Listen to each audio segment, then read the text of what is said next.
ప్రభు అయిన యేసుక్రీస్తు నామమున ఈ శ్రేష్టమైన పునరుద్ధానపు ఆరాధనకి చేరి వచ్చిన దేవుని బిడ్డలని మీ అందరికీ ప్రేమపూర్వకమైన వందనాలు. కొద్ది మాటలు దేవుని మాటలు మనం ఆలకిద్దాం. పరిశుద్ధ గ్రంథంలో యెషయా గ్రంథం 48వ అధ్యాయం 15వ వాక్యాన్ని గమనిద్దాం. నేనే ఆజ్ఞ ఇచ్చిన వాడను, నేనే అతనిని పిలిచి తిని, నేనే అతనిని రప్పించి తిని, అతని మార్గము తేజరిల్లుదు, నా యొద్దకు రండి, ఈ మాట ఆలకించుడి. తలలు పైకెత్తాలి. దేవుడు వాగ్దానపూరితముగా కొన్ని మాటలు ఇక్కడ మనకు తెలియచేస్తూ వచ్చారు. ప్రియ దేవుని బిడ్డలారా, ప్రత్యేకంగా నేనే అని రూఢిగా పలుకుతూ ఉన్నట్టుగా ఈ మాటల భావాన్ని మనము గమనిస్తూ వస్తూ ఉన్నాం. దేవుని ద్వారా కలిగే ఆశీర్వాదాలలో ఈ వాగ్దానం కూడా ఒక మార్గముగా, ఒక కోణములో మనం చూడగలిగితే, ప్రభు మనల్ని ఒక ప్రత్యేకించి మాట్లాడుటకు ఆయన శక్తి కలిగిన వాడు. నేనే నీకు ఆజ్ఞాపిస్తున్నాను అని, నేనే నిన్ను పిలిచాను అని, నేనే నిన్ను రప్పించాను అని, అంత మాత్రమే కాక నీ మార్గము తేజరిల్లును అని కూడా ప్రభు తెలియచేస్తూ ఉన్నాడు. ఈ మార్గములో కొనసాగింపబడుతున్న అనుభవాలలో తేజరిల్లింపబడగలిగిన కృప దేవుడు మనకు అనుగ్రహించును గాక. హల్లెలూయా, హల్లెలూయా. ప్రియమైన వారలారా, రాబోయే దినాలు ఉన్నాయి, జరిగిపోయిన దినాలు ఉన్నాయి. ఈ దినాలలో జరిగిన దినాలు కానీ, రాబోతున్న దినాలు కానీ, ఇది ఆయాసంతోనో, భారముగానో, కన్నీళ్ళుగానో, దుఃఖముగానో జరిగిన దినాలు కనపడ్డాయేమో, రాబోతున్న దినాలు కూడా నిస్పృహలతో కూడిన దినాలుగా కనపరచబడుతూ ఉండవచ్చు. ఈ పునరుద్ధాన దినాన ఆయన సన్నిధిలోనికి చేర్చబడిన మనతో, నేను నీకు ఆజ్ఞాపిస్తున్నాను, పిలిచి ఉన్నాను, నిన్ను రప్పించి ఉన్నాను, ఇక మీదట నీ మార్గము తేజరిల్లును. దేవునికి స్తోత్రం, హల్లెలూయా. ఈ మార్గములో ఉన్న ప్రతి ఆటంకాన్ని నేను ఆజ్ఞాపిస్తున్నాను, అవి తొలగిపోవును గాక, ఆ దుఃఖము ఎగిరిపోవును గాక, శత్రు భయము విడుదల కలుగజేయును గాక. ప్రభు యొక్క శ్రేష్టమైనటువంటి మాటలు మనకు ఎంతో నెమ్మదిని కలగచేస్తున్నవి. ఈ యొక్క అధ్యాయంలో ఎవరిని గురించి ప్రభు ఈ మాటలను చెప్పి ఉన్నాడనంటే, యాకోబు లేకపోతే ఇశ్రాయేలు అని కూడా మనము చెప్పుకోవచ్చు. మీరు ఈ కింద వాక్యాలు గమనిస్తూ వస్తే 17వ వాక్యం కూడా చూస్తారు. నీ విమోచకుడును ఇశ్రాయేలు పరిశుద్ధుడైన యెహోవా ఈలాగు సెలవిచ్చుచున్నాడు, నీకు ప్రయోజనం కలుగునట్లు నీ దేవుడైన యెహోవానగు నేనే నీకు ఉపదేశం చేయుదును, నువ్వు నడవలసిన త్రోవ నిన్ను నడిపించుదును. హల్లెలూయా. ప్రభువుకి మన చేతులు అప్పగించుకొని మనము ముందుకు నడవగలిగిన వారముగా ఉండాలి. దేవుని వాక్యాలు గత సంపూర్ణ రాత్రి ప్రార్థనలో మేము విన్నాము. ఇటువంటి ప్రార్థనలో మొదటి తేదీ వాగ్దాన సందేశపు కూడికల్లో ఇలాంటి ఒక కాంగ్రిగేషన్ సహవాసములో మనము దైవజనుల ద్వారా ఒక శ్రేష్టమైన వర్తమానాలు వింటూ వస్తూ ఉన్నాం. ఏదైనా దేవుడు మనకిచ్చేటువంటి మాట ఎంత బలమైనది, ఎంత ఆదరణతో కూడినటువంటిది. అది మనము పెడచెవని పెట్టగలిగితే మన బ్రతుకుల్లో వచ్చే పరిస్థితులు ఏంటి అన్న విషయాలు ఈ వాక్యములో మనకి చెప్పబడుతున్నాయి. మార్గాలు అవి నడిపింపు లేని పరిస్థితుల్లో ఉన్నా, కలవరాలతో కూడి ఉన్నా, ప్రియమైన వారు ప్రభు ఈ దినాన హృదయములో నువ్వు రాసుకునేటట్లుగా చెబుతున్న మాట, భద్రపరుచుకునేటట్టుగా చెప్తున్న మాట, నీ మార్గములు రాబోతున్న దినాలు తేజరిల్లును గాక. హల్లెలూయా, హల్లెలూయా. ప్రభువే చెబుతూ ఉన్నాడు, నీవు నడవవలసిన త్రోవలో నేను నిన్ను నడిపిస్తాను. ఆయన దృష్టి, ఆయన ఆలోచన, ఆయన ఉపదేశము మనకు అనుగ్రహించి ఆయన ఆనుకొని ఉన్న మన బ్రతుకులలో శ్రేష్టమైనటువంటి మార్గాలలో ప్రభువు నడిపించును గాక. అన్ని ఆశీర్వాదకరమైన అనుభవాలు కొనసాగింపబడుతున్నాయి యాకోబు జీవితంలో. కానీ ఒక దినాన ఒంటరి వాడైపోయాడు. తాను వెళ్ళాలి కదండి, ఒక త్రోవలో వెళ్తూ ఉన్నాడు. ఆ చీకటికి అడుగు కూడా ముందుకు పడలేని పరిస్థితులు ఉన్నాయి. ఆ రాత్రి ఆ నిస్సహాయత, ఊహించని పరిస్థితులు, కలవరాల మధ్యలో ఉన్నాడు. ఒక్క అడుగు కూడా ముందుకు వేయలేని పరిస్థితుల్లో తన మార్గము చీకటిమయమైపోయింది, తన త్రోవ ఆగిపోయింది. కానీ కృప కలిగిన దేవుడు ఆకాశం ముందు ఒక దర్శనపూర్వకంగా మాట్లాడుతూ, నేను నీతో చెప్పినది నెరవేర్చబడే వరకు నేను నిన్ను విడువను. హల్లెలూయా. ఆగిపోయింది, చీకటి అయిపోయింది, ఇంకా ముందుకు కొనసాగింప పరిస్థితి లేదు. బ్రతుకులో సూర్యుడు ఉదయిస్తాడో లేదో అని కలవరపడుతున్న పరిస్థితుల్లో ఆకాశమందున్న దేవుడు ప్రత్యక్షమై తనతో ఒక సుదీర్ఘమైనటువంటి ఒక వాక్కుని, ఒక నెమ్మది కలుగచేసే వాక్కుని, నిరీక్షణ కలుగజేసే వాక్కుని ప్రభు ఇచ్చినట్టుగా మనకు తెలుసు. భక్తుల చరిత్రలు కథలు కథలుగా వినడం కాదు, కానీ మన అనుభవాలలో తేజరిల్లే మార్గాలలో నన్ను నడిపించేటట్లుగా, నేను నిన్ను పిలిచి తిని, నేను నిన్ను రప్పించి తిని, నేను నీకు ఆజ్ఞాపించి ఉన్నాను, నేనే. దేవునికి స్తోత్రం. హల్లెలూయా, హల్లెలూయా. ఒక మాట మనం ధ్యానం చేసుకుందాం. మనందరికీ తెలిసిన వాక్కులే.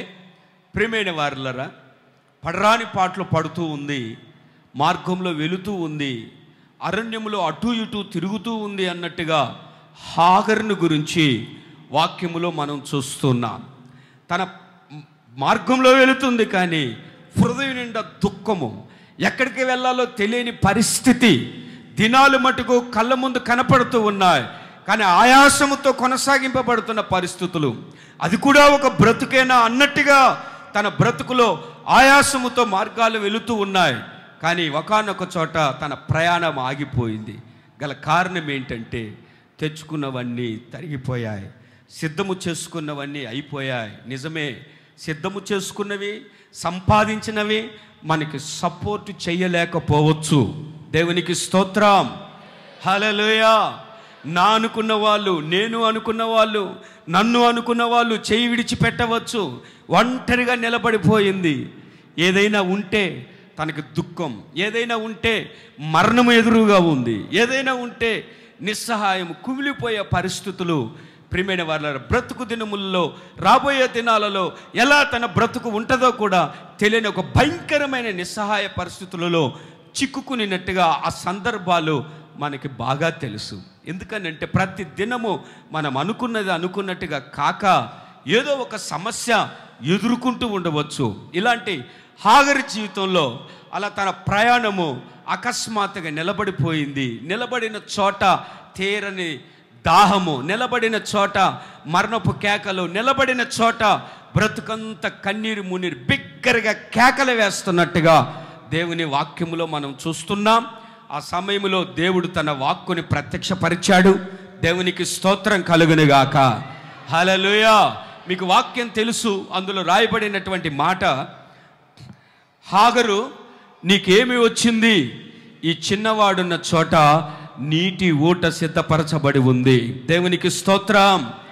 అక్కడ వాక్యంలో మీరు చూస్తే నీకేమొచ్చింది హాగరు అని చెప్పడానికి గల కారణం ఏంటంటే, ప్రియమైన వారలరా, తన కలిగిన కష్టం, తన కలిగిన నష్టం, తన కలిగినటువంటి ఆ దుఃఖం తనతోనే ఉంచుకుంటున్నట్టుగా మనం చూస్తూ ఉన్నాం. కానీ ప్రభు తన మీద ఆధారపడిన వారికి మార్గాలని తేజరిల్లేటట్లుగా, ప్రతి అడ్డంకిని తొలగించేటట్లుగా ఆయన కృప నిరంతరము తోడుగా ఉంచుటకు శక్తి కలిగిన వాడు.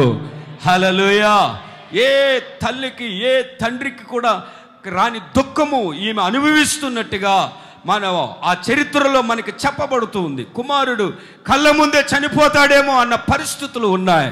ప్రియమైన వారలారా, దేవుని వాక్యం ప్రత్యక్షం అవుతుంది. నీకేమొచ్చింది? ఆ మాటలో కొంచెము మనము గమనించాలి. అనంటే నీకు జరిగిన నష్టము పెద్ద నష్టమేం కాదు. నువ్వు ప్రమాదం అనుకుంటున్నావే, అది ప్రమాదమేమి కాదు అన్నట్టుగా. ఏమొచ్చింది నీకు, ఎందుకు ఏడుస్తున్నావు అన్నట్టుగా ఒక ప్రశ్న. ఏమండి, మనల్ని మనం ప్రశ్న వేసుకుంటే తన శరీరానికి ఏదైనా రోగం వచ్చినా పెద్దగా బాధపడరేమో కానీ కన్న పిల్లల పరిస్థితులు అయోమయమైనప్పుడు, చేతులు జారిపోతూ ఉన్నప్పుడు, లోకములో కలిసిపోతూ ఉన్నప్పుడు, మరణమును కబలించే పరిస్థితులు వచ్చినప్పుడు అవన్నీ కళ్ళ ముందు చూస్తూ ఏ తల్లి తండ్రి గుండె సహించలేదు అన్న మాట వాస్తవమని వాక్యం మనకి చెప్పబడుతూ ఉంది. మరి వాక్యంలో చూస్తే ఈ హాగరుకైనా దుఃఖమో, మరి ఈ ఇష్మాయేలుని కనిన తండ్రి అయిన అబ్రహాము కూడా బాధ లేదా? దేవునికి స్తోత్రం. హల్లెలూయా. చూడాలి ఆ మాట వాక్యములో గమనించండి. ఆదికాండములో 21వ అధ్యాయం, ఆదికాండం 21వ అధ్యాయం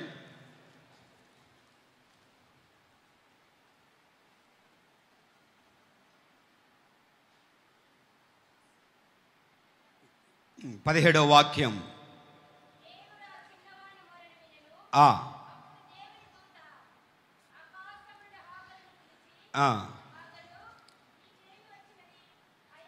దేవునికి స్తోత్రం కలుగును గాక. హల్లెలూయా, హల్లెలూయా, హల్లెలూయా. గొప్ప ఆదరణ వాక్యం మనకి చెప్పబడుతూ ఉంది. ఇదే సందర్భము 12వ వాక్యం కూడా చూద్దాం అమ్మా. 17వ అధ్యాయం 21వ అధ్యాయం 12వ వాక్యం. అయితే దేవుడు ఆ చిన్నవాని బట్టి నీ దాసిని బట్టి నువ్వు దుఃఖపడవద్దు. శారా నీతో చెప్పు ప్రతి విషయములో ఆమె మాట వినుము. ఇస్సాకు వలన అయినదియే నీ సంతానం అనబడును. అయినను నీ దాసి కుమారుడు నీ సంతానమే గనుక అతన్ని కూడా ఒక జనముగా చేసేదనని అబ్రహాముతో చెప్పెను. చేతులెత్తి దేవునికి స్తోత్రం చెప్దాం. హల్లెలూయా. ఇక్కడ 17, 18 వాక్యాలలో మనము చూస్తే హాగరుతో వానిని నేను గొప్ప జనముగా చేస్తాను, నీవు భయపడవద్దు అని దేవుడు వాగ్దానపూరితముగా హాగరుతో మాట్లాడాడు. హాగరు ధైర్యపరచబడింది. కానీ కన్న తండ్రి అయిన అబ్రహాము మరి దేవుడు పంపించేయమంటే హాగరుని తన కుమారుణ్ణి పంపించేశాడా అని మనం చూస్తే ఈ వాక్యంలో ప్రియమైన వారులారా 11వ వాక్యం, అతని కుమారుని బట్టి ఆ మాట అబ్రహామునికి మిక్కిలి దుఃఖము కలగజేసెను. ఈమెకి మాత్రమే కాదు, తల్లికి మాత్రమే కాదు దుఃఖం, తండ్రి కూడా మరి తన కుమారుణ్ణి తన జ్యేష్ఠ పుత్రుడిగా దేవుని బహుమానం అనుకున్న ఆ కుమారుణ్ణి దేవుడు దూరపరుస్తున్న విధానములలో మిక్కిలి దుఃఖము కలగచేయబడి ఉంది. దుఃఖపడుతూ ఉన్నాడు. దేవుడు ఒక మాట చెప్తూ ఉన్నాడు, నీవు దుఃఖపడవద్దు, వానిని నేను ఒక జనముగా చేస్తాను. దేవునికి స్తోత్రం. హల్లెలూయా, హల్లెలూయా.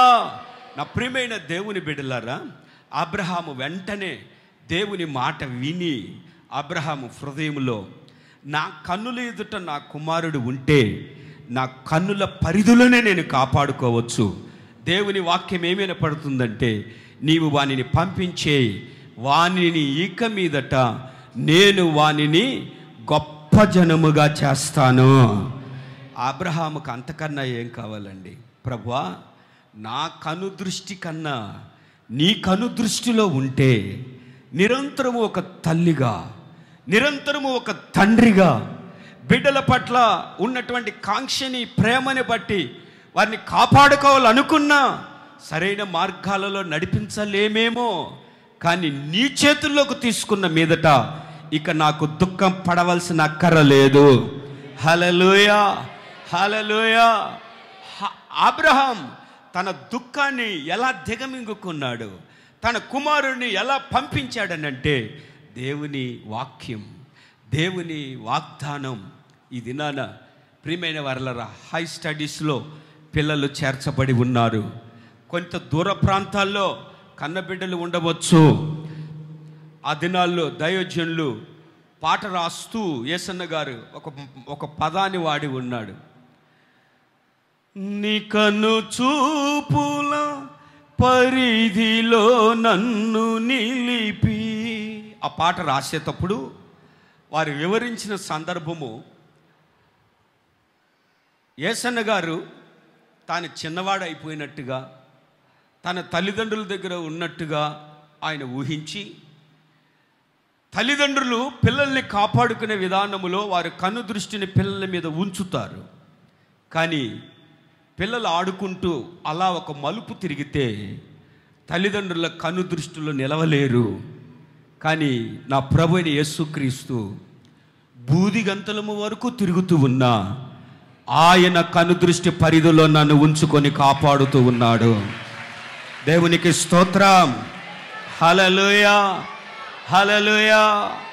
ఎక్కడో ఏయో దేశాలు, ఏయో ప్రాంతాలు, భాష తెలియని ప్రాంతాలు, ఆయా ప్రాంతాలంతటా తిరుక్కొని మరలా తిరిగి క్షేమకరంగా ఆరాధనలో పాలు పొందుతూ ఉన్నప్పుడు దేవుడు ఆయన కన్ను దృష్టి పరిధిలో తనని కాపాడిన విధానాన్ని బట్టి ప్రియమైన వారలారా, ఎంతవరకు ఆయన పరిధి, మన జీవితకాలం అంతా దేవుడు తన కన్ను దృష్టి పరిధిలో మనల్ని ఉంచుకొని నడిపించుటకు దేవుడు శక్తి కలిగిన వాడు. హల్లెలూయా. మరణమును చూడవలసి వస్తుందేమో, నా బ్రతుకు దినములు దుఃఖ దినాలుగానే కొనసాగింపబడతాయేమో, ఆ చిన్నవాడు చనిపోయిన తర్వాత నేను బ్రతకలేనేమో, ఇలాంటి ఆలోచనలు, ఇలాంటి నిస్సహాయ పరిస్థితులు, నా బ్రతుకేమైపోతుంది, నాకు దిక్కెవరు, మనుషుల్ని నమ్ముకుంటే వారు నన్ను విడిచిపెట్టేశారు, ఇలాంటి ఆలోచనలు నిన్ను భయానికి, కలవరానికి గురి చేస్తాయి. మనిషికి సహజంగా వచ్చే దుఃఖమే. కానీ ఆది నుండి సమస్త సృష్టిని సృష్టించిన ఆది నుండి ఆయన పలికిన మాటే, శూన్యములో సృష్టిని కలగచేసిన దేవుని మాట శూన్యముగా ఉన్న మన బ్రతుకును కూడా తేజరిల్లేటట్లుగా ప్రభు సహాయము చేయగలిగిన వాడు. చప్పట్లు కొట్టి దేవునికి స్తోత్రం చెప్పాలి. హల్లెలూయా, హల్లెలూయా, హల్లెలూయా. యెహోవా, నీవు మమ్మల్ని మర్చిపోలేదు, నీవు మర్చిపోవటకు అన్యాయస్తుడైన దేవుడవు కానే కాదు. ఇలాంటి ఒక విశ్వాస పరిమాణం ఓ దేవుని సన్నిధానానికి పరిగెత్తుతూ వస్తూ ఉన్నా ప్రియమైన వారలారా, ఈ దినాన సంవత్సరానికి తగ్గట్టుగా రాబోయే మీ పిల్లల భవిష్యత్తు, మీ భవిష్యత్తుకి తగిన రీతిగా ప్రభువు చెబుతున్న మాట, ఆ వారిని నేను గొప్ప జనముగా చేస్తాను. హల్లెలూయా. హాగరు ఆ మాట విని అప్పుడు లేచిందండి.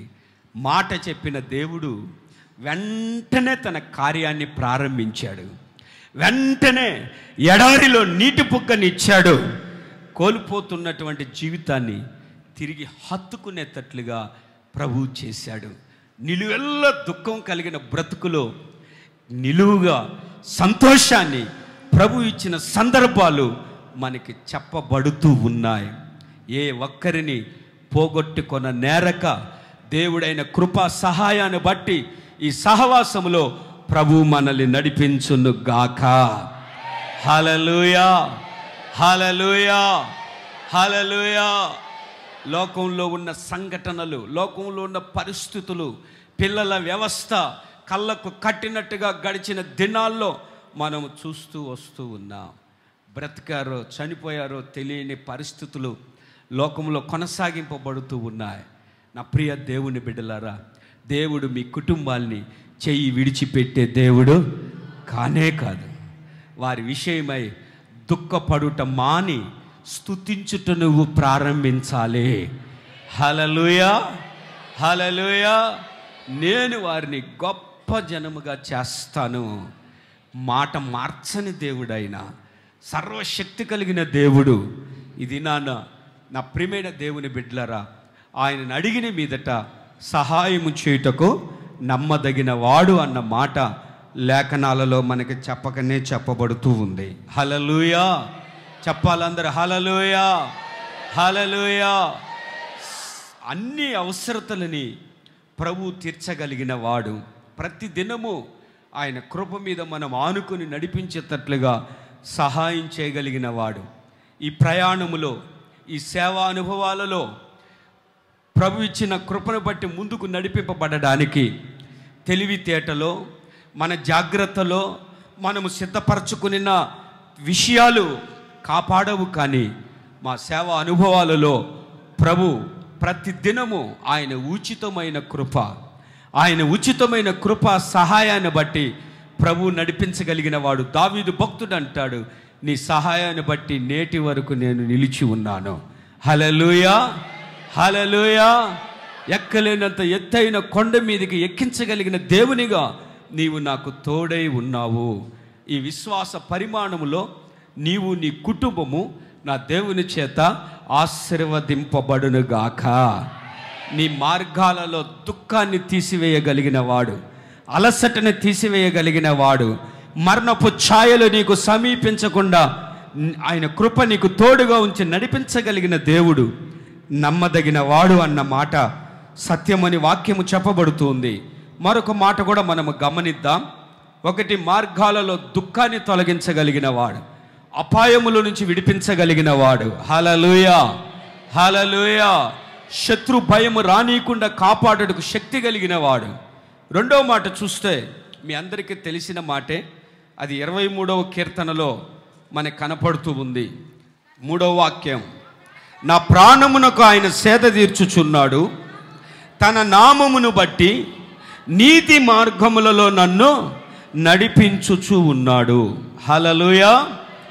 ఒకటి, మార్గములు తేజరిల్లేటట్లుగా దేవుని దివ్య వాక్యము నిన్ను పరిపాలించగలిగినదై ఉండాలి అన్న విషయం ప్రభు వాక్యములో తేటగా తెలియచేస్తూ ఉన్నాడు. హల్లెలూయా.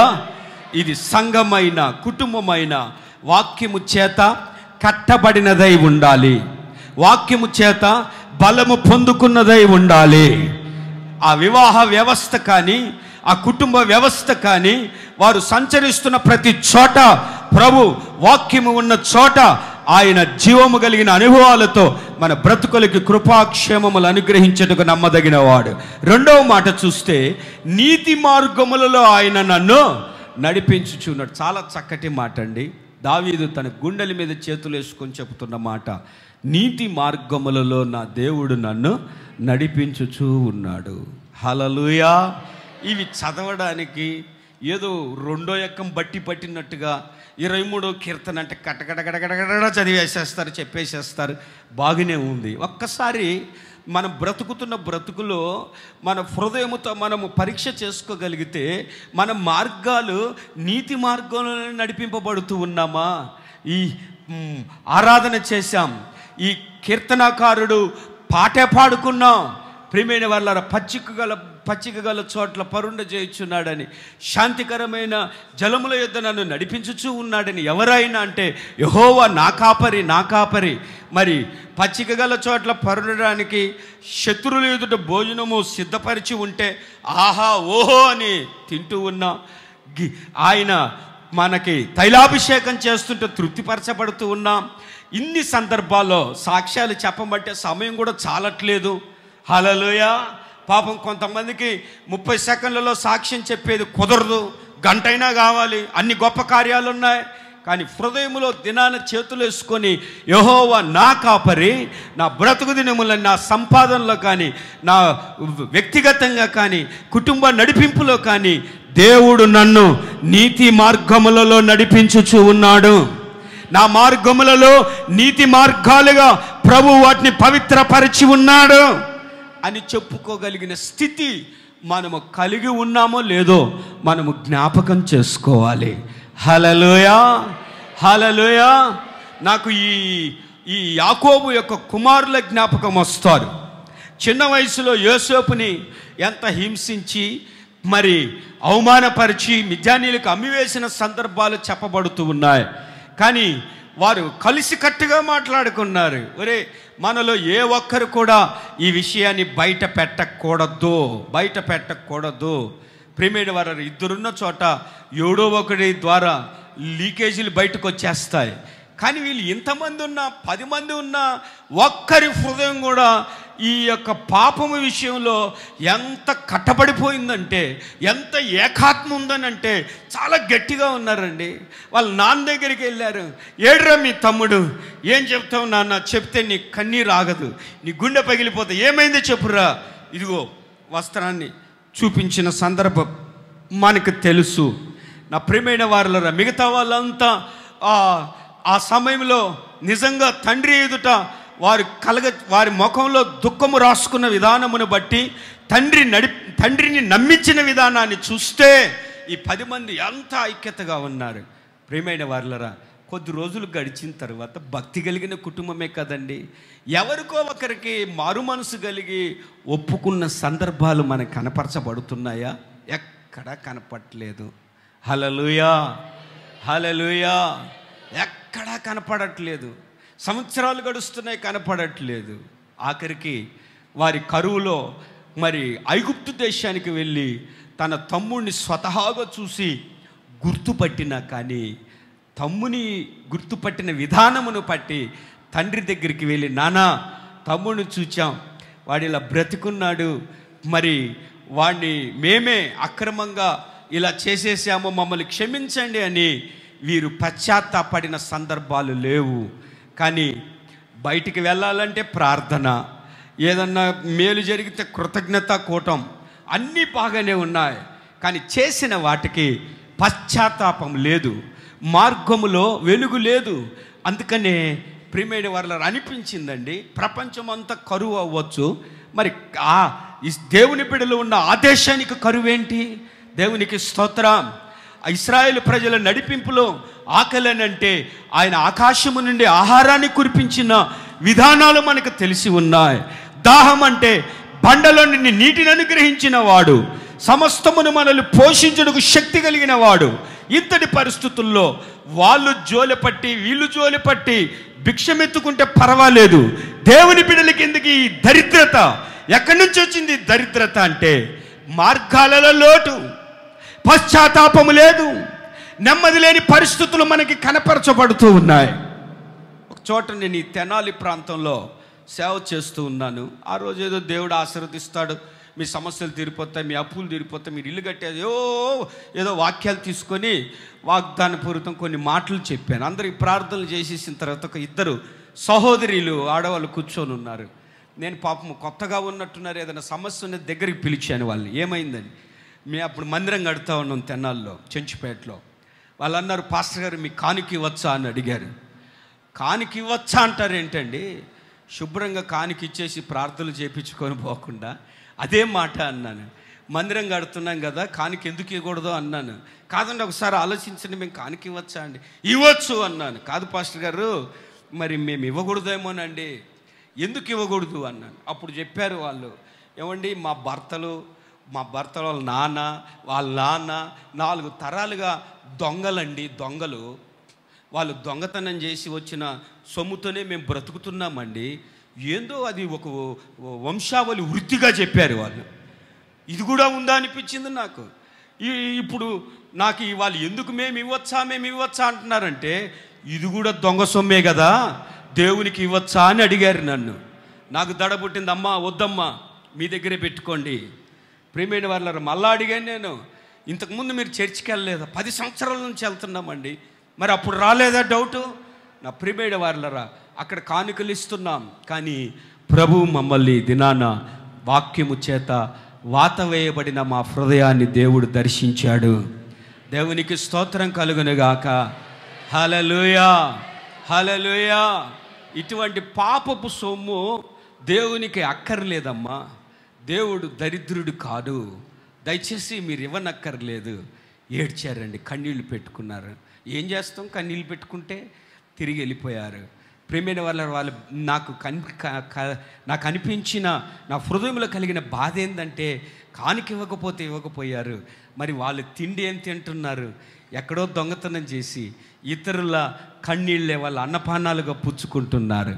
వాళ్ళ పిల్లల్ని అలాగనే మళ్ళా చెప్తున్నారు, 4 తరాల నుంచి వస్తున్న వృత్తి అంది ఇది, వృత్తి అని చెప్తున్నారు మరలా. నా ప్రియమైన వారిలారా, భయంకరమైన శాపం. కానీ దేవుని మందిరానికి వస్తున్నారు. ఒకరోజు నోరు తెరిచి అడిగారండి, మా ఇంటికి వచ్చి ప్రార్థన చేయండి పాస్టర్ గారు. సరేనని వాళ్ళ ఇంటికి వెళ్ళానండి. ప్రియమైన వారిలారా, నేనేదో విజిటింగ్ చేసుకుంటా మంచి ఎండకి మధ్యాహ్నం వెళ్ళాను. వాళ్ళు మహా సంతోషపడి భోంచేయండి అని ఫ్యాన్ పెట్టారు. నాకు భోజనం వద్దమ్మా.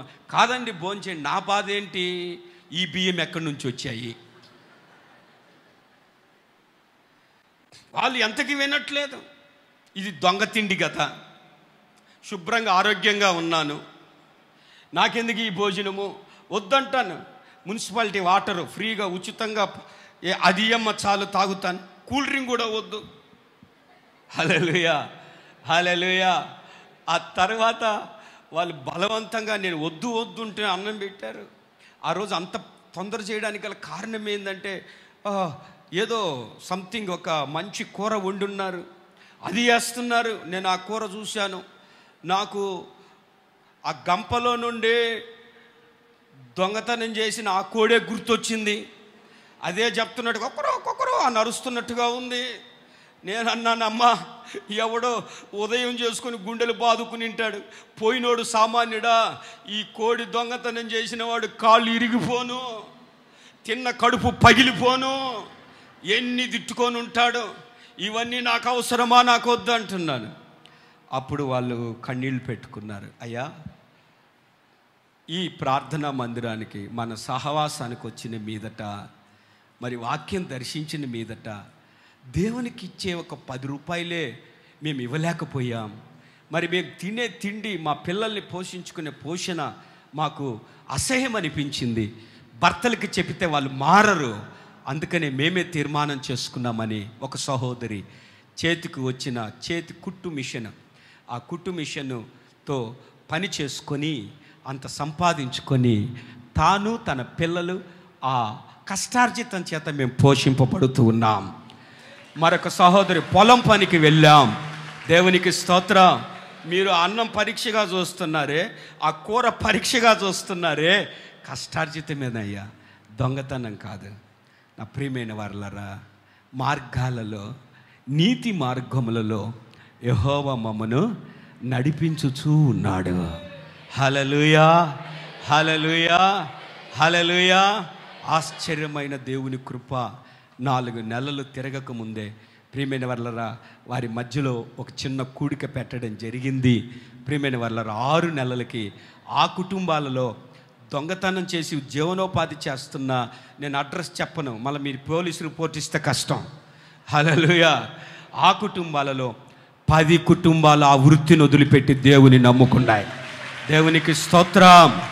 హల్లెలూయా. ఒక బ్రతుకులో బ్రతుకుతూ ఉన్నాం. వీళ్ళకి కూడా దొంగతనాలు చేసి, వీళ్ళకి కూడా దేవుడు అవసరం, వీళ్ళకి కూడా ప్రార్థనా మందిరాలు ఉన్నాయి. దావీదు అంటాడు, యెహోవా నా కాపరి, నన్ను ఆయన ఎంత మంచి మనస్సాక్షి అండి, నీతి మార్గములలో నడిపిస్తూ ఉన్నాడు. నేను నమ్మిన దేవుడు అపవిత్రతలో నన్ను వదిలిపెట్టలేదు. ప్రియమైన వాళ్ళ ప్రభు అంటాడు, అతని మార్గములు తేజరిల్లును గాక. హల్లెలూయా. ఎంతవరకు మనకి నామకార్థమైన జీవితం, ఎంతవరకు రహస్యమైన జీవితం, ఎంతవరకు కన్నవారిని మభ్యపెట్టే జీవితం, నడిపింపుకి తెలియకుండా బ్రతుకులో మరొక రకమైన బ్రతుకులో కొనసాగింపబడుతున్న పరిస్థితులు, భక్తులలో కొన్ని చరిత్రలు మనకి చెప్పబడుతున్నాయి. యాకోబు కుమారులే కాదండి, ఎన్ని సంవత్సరాలు, కనీసం చచ్చిపోయేటప్పుడు కూడా తండ్రితో తమ నేరాన్ని ఒప్పుకున్నట్టుగా వాక్యం రాయబడలేదు. చనిపోయిన తరువాత వీళ్ళ తలలు నెరసపడిపోయాయి, వృద్ధాప్యం వచ్చేసింది. ఇంకా ఆ సమయంలో ఒక్కసారి యోసేపు దగ్గరికి వచ్చి, ఆదికాండం 50వ అధ్యాయంలో ఉంటుంది, మీరు తర్వాత చదువుకోండి. ఒక్కసారి వచ్చి యోసేపు ఎదుట సాష్టాంగ పడుతూ ఉన్నారు. దేవునికి స్తోత్రం. యోసేపు వీరికన్నా చాలా చిన్నవాడు, కానీ మారు మనసు కలిగిన తరువాత చేసిన తప్పు పదే పదే తమకి దుఃఖము కలగజేస్తున్న మీదట బ్రతుకు దినములనిట ఈ యొక్క మోసాన్ని హృదయంలో పెట్టుకొని నడిపింపబడుతుంటే కరువు, నెమ్మది లేదు, సుఖము లేదు, క్షేమము లేదు, సంతోషము లేదు, అదొక రకమైన దుఃఖం. వీటన్నిటికీ కలిపి చిన్నవాడైన యోసేపుని యేసు ప్రభువుకి సాదృశ్యంగా చూసుకుంటే రూబేను, షిమ్యోను, గాదు, దాను, నఫ్తాలి ఒకవేళ పెద్దవాళ్ళే కావచ్చు. పెద్దవాళ్ళైతే పాపము లేదా? పాపమున్న వాళ్ళు యేసయ్య ఎదుట లేకపోతే యోసేపు ఎదుట సాష్టాంగ పడుతూ ఉన్నారు. నిలబడి పాపపు ఒప్పుకోలు చెప్పుకునేది కాదు, వారు నిలవలేక మోకాళ్ళ మీద కుప్పకూలిపోయి సాష్టాంగ పడిపోతూ ఉన్నారండి. ఎందుకు అనంటే తమ బ్రతుకులో ఇకనైనా విడుదల కావాలి. హల్లెలూయా, హల్లెలూయా. నీతి మార్గములలో నడిపింపబడాలి అన్న ఒక ఆలోచన వారి హృదయాలలో కలిగి ఉంది. భక్తుల జీవితాల్లో కూడా మార్గాలలో అప్పుడప్పుడు చెప్పగలిగితే ఎంతోమంది ఉన్నారు. దేవునికి స్తోత్రం. హల్లెలూయా, హల్లెలూయా. ఇదిగో దావీదు, ఇదిగో రాజా వస్త్రాలు, యుద్ధ వస్త్రాలు, ఇదిగో కత్తి, ఇదిగో కవచం, ఇదిగో శిరస్త్రాణం, వెళ్ళు ఆ గొలియాతును చంపు అని అంటే దావీదు అన్నాడు, నాకొద్దు రాజా, అవన్నీ నాకొద్దు. ఆ ప్రమాదంలో, సింహము చంపిన ప్రమాదంలో, ఆ ఎలుగుబండిని చంపినప్పుడు దేవుడు నాకు తోడై ఉన్నాడు కదా, ఆ జీవము కలిగిన దేవుడు నాకు తోడై ఉండుటకు నేను నమ్మిన దేవుడు నమ్మదగిన వాడని వాటిని అన్నిటినీ విసర్జించేశాడు, వెళ్ళాడు. హల్లెలూయా చెప్దాం, అందరం స్తోత్రం చెప్దాం. హల్లెలూయా. ఒడిసెలతో గొలియాతుని కొడితే వాడు కుప్ప కూలిపోయినట్టుగా మనకు తెలుసు. మెడ మీద కాలు వేసి దావీదు వాని కత్తి తీసి, ఒరేయ్ ఈ తలే కదా ఇశ్రాయేలీయులకు వ్యతిరేకంగా తల ఎగరేశావు, ఎవర్రా మిమ్మల్ని కాపాడతారని, ఈ తలే కదా అని వాని కత్తితో వాడి తల తెగ నరికి చేయితో తల పైకెత్తిన సందర్భాలు మనకు వాక్యములో మనం చూస్తున్నాం. జనాలు కూడా ఇట్లాంటి కార్యాలను బట్టి పొగడం అంటే ఇంకా హద్దులే లేవు వీళ్ళకి. ఇంకా సోది చెప్పినట్టే పొగుడుతున్నారు, పొగుడుతున్నారు, పొగుడుతున్నారు. ఎంతగా పొగిడారంటే సౌలు వేల కొద్ది, దావీదు వేల కొద్ది. అప్పుడే మళ్ళీ పాట కూడా. దేవునికి స్తోత్రం. హల్లెలూయా. ఆ పొగడతలేదో దేవునిని పొగుడుతూ ఆరాధన చేసింటే బాగుండేది. హల్లెలూయా. వీళ్ళు ఇంకా పొగిడారండి, పొగిడారు దావీదుని. ఆ విజయోత్సాహాలు వినపడుతున్నాయి దావీదుకి. మీరు చూడగలిగితే ఆ వాక్యం చదవండి. సమూయేలు మొదటి గ్రంథం 17వ అధ్యాయం 53-54 వాక్యాలు. అప్పుడు ఇశ్రాయేలీయులు ఫిలిష్తీయులను తరుముట మాని తిరిగి వచ్చి వారి డేరాలను దోచుకుని, అయితే దావీదు ఆ ఫిలిష్తీయుని ఆయుధములను తన డేరాలో ఉంచుకొని అతని తలను తీసుకొని యెరూషలేమునకు వచ్చెను. తలల పైకెత్తి వినాలి. దేవునికి స్తోత్రం చెప్దాం. హల్లెలూయా, హల్లెలూయా. శత్రువులని, దేవునికి వ్యతిరేకముగా నిలిచిన శత్రువులకి కంటికి నిద్ర రాకుండా దావీదు సింహస్వప్నంలాగా నిలిచిన ఒక మహాగణుడు. ఈ గనుడైన దావీదు తల చేతిలో పట్టుకున్నాడండి. ఒక చేతిలో యెరూషలేముకు వస్తూ ఉన్నాడు, గొలియాతు తలని చేత పట్టుకొని. ప్రజలంతా విజయోత్సాహముతో ఈయనని గనపరుస్తూ ఉన్నాడు. సౌలు కప్పచెప్పాడు. ఆయన దావీదులో ఉన్న ఆ ప్రౌడ్నెస్ ఏంటంటే దేవునికి వ్యతిరేకంగా ఏ తల ఎగిరినా అది తెగబడునుగాక అన్నంత రోషము దావీదుకు ఉంది. ప్రియమైన వాళ్ళ అంత అహంకారమా? దేవునికి వ్యతిరేకించే అంత అహంకారమా? మనుషుల జోలికి వెళితే మనిషి అపాయం తలపెట్టినప్పుడు తప్పించుకోవచ్చు, దేవుని చేతులకు వెళితే ఎలా తప్పించుకోగలవురా? ఈ తెలగల ఎగరేసింది నువ్వు అని సౌలుకు అప్పచెప్పాడు. కానీ ప్రియమైన వాళ్ళ తల ఎగరేసినటువంటి గొలియాతు కత్తి కూడా చూపించింటాడు కదా. ఇదిగో ఈ కత్తితో ముక్కలు ముక్కలు చేసి కాకులకి గద్దలకి ఆహారం వేస్తానని ఫిలిష్తీయులు బెదిరించింటాడు కదా.